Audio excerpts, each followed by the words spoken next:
Someone asked me regarding my father's book, The Naked Crowd, and he wanted me to explain to him one of the passages in the book. I'm not sure what page it is. Let me see if I can find it. Page 151. Let me read the passage.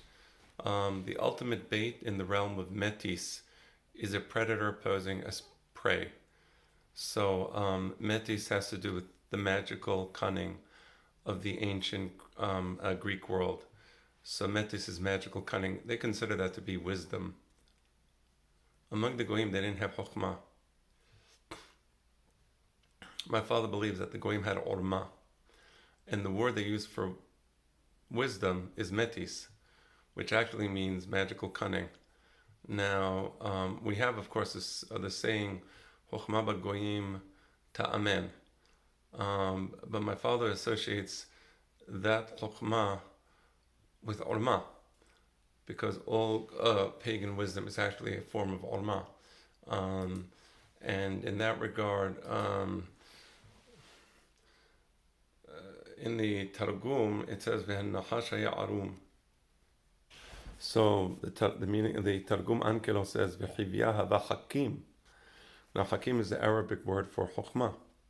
So here we see that also Ankelos, for Ankelos, Orma of the Goyim was the Chokhmah of the Jewish people, meaning for the Goy, there is no Chokhmah me'ayin timaseh ve'ezeh mekombina, which is the divine wisdom that Hashem bestows upon humanity. But rather the emphasis is on Metis, is on Orma, and that's why V'hen-nachash haya arum is translated as Hakim. So here you see the important point that even when we say Chokhmah b'Goyim ta'amen, but the emphasis is always on Orma and not on pure Chokhmah. So going back to the that passage in the naked crowd, the ultimate bait in the realm of Metis is a predator posing as prey. That's the greatest Orma. The greatest Orma is, help me, I need help. I think there's a person on death row now who, President Trump actually had him executed. I think what happened is that there was a bunch of choir boys that apparently they gave him a lift or something, and then he killed them in a horrible way. I won't repeat all the gruesome details, but that's a good example of Metis, typical Metis. You need help, and then you murder the people. You act as if although you're weak, as if although you need their help, and then you kill the people that came to help you. That's the evil of the Nahash, the evil of the Orma, the Nahash, because there's a certain joy you get from your cunning. You were so cunning. In sports, you have this all the time. Of course, in sports, I'm not saying there's anything wrong with sports, and feel free to play football and baseball and whatever else. But that idea of Orma in sports, you fake out the person, you pretend to go one way and he goes that way, and then you go to the other way. That's a great example of Orma. Again, not for evil purposes, and I don't mean to discourage anybody from doing sports, it's healthy. But that idea of a fake out, right? So the idea of a fake out, you pretend for example, you pretend you're about to fall, and then okay, they give up their guard, and then boom, you give them a knockout punch, right? So that's Metis, and in Western society, people love Metis. They just love that, right? You see this in movies all the time. There's a big fight, and one guy is down, the good guy is down, the hero is down. It looks like he's out. He's really not out. He's just pretending to be out, right? He's pretending, and then what happens? Boom! Because the other guy thinks that the hero is down, the evil guy then gets really knocked out, and we all love that. Well, that's part of Western thinking. That's the idea of Metis, right? So it's a predator posing as prey. And again, I understand that whether something is evil or not depends on the context.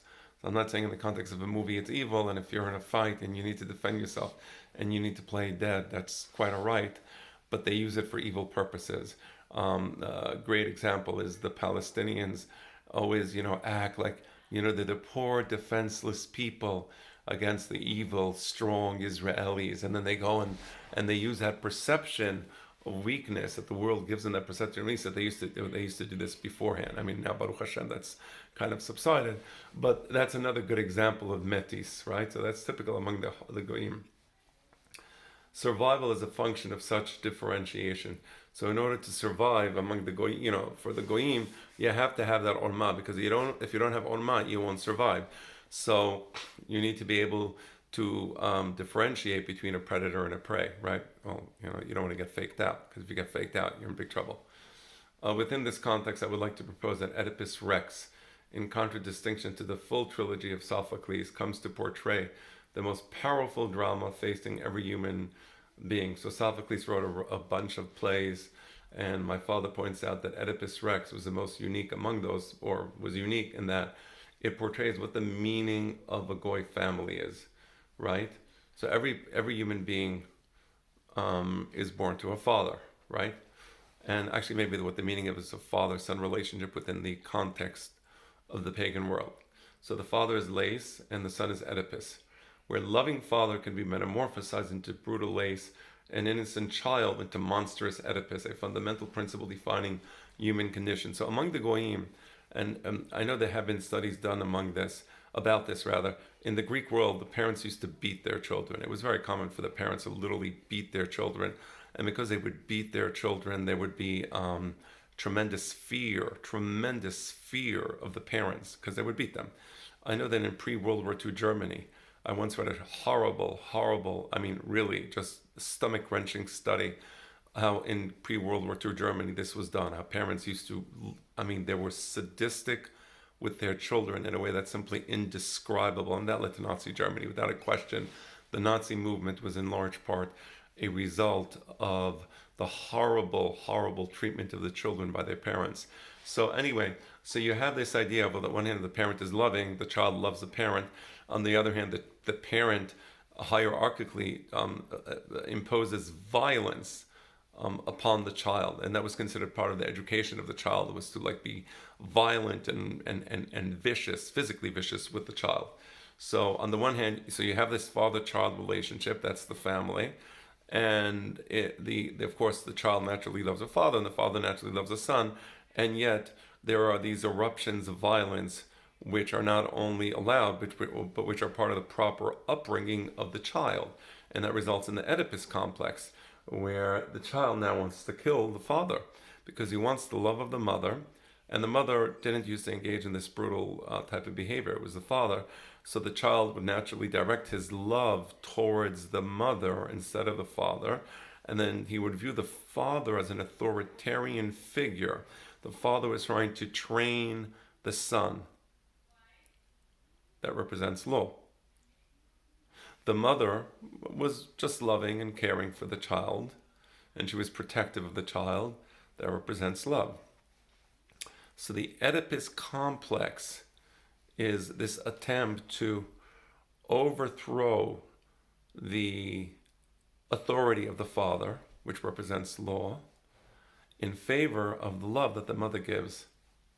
And in a simply brilliant article, I think it's called by my father, in John Hopkins' Journal on Psychology, I think it was called Paul and the Deauthorization of the Law, my father examines how that's precisely why the Christian religion came upon, because Judaism represented law, Torah, and therefore they viewed Jews, or the Jewish religion, as the father religion, the hated father, in contradistinction to Christianity, which the Christianity represents, of course, the abrogation of the law, and that represents the mother. That's why you have the mother, the Virgin Mary, right? And all that other fun stuff. So that's why Christianity supposedly, God help us, but supposedly is a religion of love. And again, we can all have our opinions about how loving the Inquisition was. I think incredible savagery and cruelty. Because you can't break free. You can never break free of the Oedipal complex by killing the father and going into the embracing hug of the mother. It just doesn't work, right? So the Inquisition, they were simply sadistic, sick, sadistic people. And the irony is that those conversos who willingly converted into Christianity, willingly, meaning they actually believed in Christianity, there were some like that, they ended up getting persecuted by the original old, what was called old Christians, were persecuted in the Cristianos Nuevos, I hope I'm pronouncing that correctly, the new Christians, because they were originally ethnically Jewish, and they were persecuted so terribly. These are the ones who converted to Christianity willingly, you understand? I'm not talking about the ones who said, no, we're Jewish. those were tortured to death in the worst sadistic fashion. I'm talking the ones who actually believe in Christianity. They finally had to leave Spain and they went to different places, Lyon, Bordeaux, other places in France, and I believe also the Netherlands, to escape the horrible savagery of these loving Christians, the religion of love. Back to the text. So again, every human being faces the father, lace, Oedipus child, where loving father could be metamorphosized or metamorphosed, into brutal lace, an innocent child into monstrous Oedipus because he ends up killing his father and being with his mother. A fundamental principle defining human condition, right? This is part of the human condition. It wasn't just in the Greek world. As I said, it was in Germany, and it led to what it led to. Thus, the pagan family is the arena for the most formidable and prolonged combat defining human existence from birth to death. The pagan family. Father must educate the son. The son is raised with the ravages of the father, ends up hating he who he should love, the father, ends up wanting to kill him and overthrow the authority of the father, right? And then he has his own son, and what do you think he does with his own son? He does with his own son what his father did with him, right? That's the pagan family. The pagan family is a brutal hierarchical structure where there is strict obedience, where there is obedience to those above you, where there is no horizontality, and whereas there's this horrible schism between the mother, which represents love, and the father, which represents law. Oh, I'm sorry. There's one more aspect to this I want to talk about. That's the aspect of fate. With this, you get the aspect of fate. There's nothing you can do about this. So you have the ultimate, fate, and how Oedipus must end up killing his father, as the prophets tell him he will kill his father. He will be with his mother. So where the idea is that there is no bechira chofshit. You can't change the world. We're part of this mechanism that is above us. So again, that's so hierarchical. So the hierarchical structure is not just within the family, but it is the entire system is hierarchical in so much as you cannot escape from this system, right? So that's really important, the idea of fate. Natan Reubani, I think I'm pronouncing his name correctly, and I apologize if I'm not. A sofer from Brooklyn says this is in contrast to Yosef. Yosef represents the idea of that you can change. There is no fate. So he's thrown into jail, and notwithstanding the fact that he's thrown into jail and condemned to a world of darkness, no, actually he ends up becoming the viceroy of Egypt and perhaps the most powerful person in the world. So you see how the story of Yosef is in stark contrast to the story of Oedipus, because Yosef represents the formation of the Jewish family. This is a subject for another class. Bet Yosef. Bet Yosef. What I just called this group. Bet Yosef represents the formation of the Jewish family, but that a lot to say about that and what that's about in another class perhaps.